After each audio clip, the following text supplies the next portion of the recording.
This is ABC's World News Now. Hello to our fans online. I'm TJ Holmes. And I'm Rena Ninen with the top stories on this Tuesday, October 7th.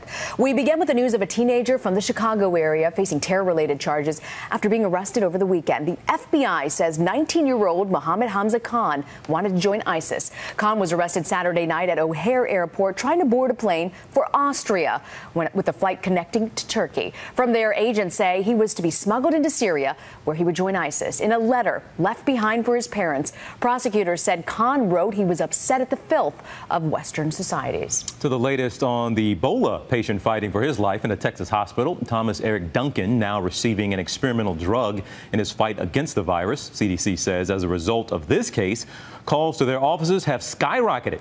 Meanwhile, President Obama sought to reassure Americans, saying Ebola will be treated as a national security threat, but stressing it's a battle that must be won globally.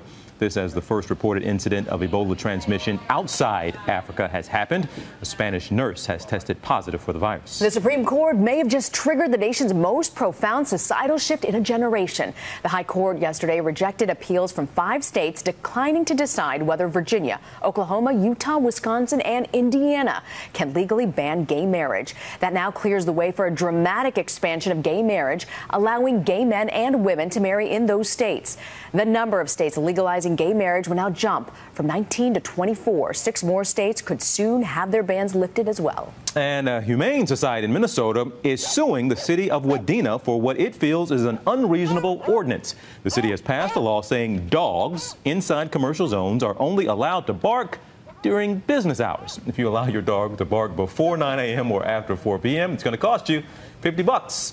They're serious about it. People there have already been issued citations. The Wadena County Humane Society says it's inhumane to keep dogs indoors 17 hours a day, and they are now suing for $50,000 in damages. You can get more news anytime at abcnews.com. I'm TJ Holmes. And I'm Rena Ninen. Thanks for watching.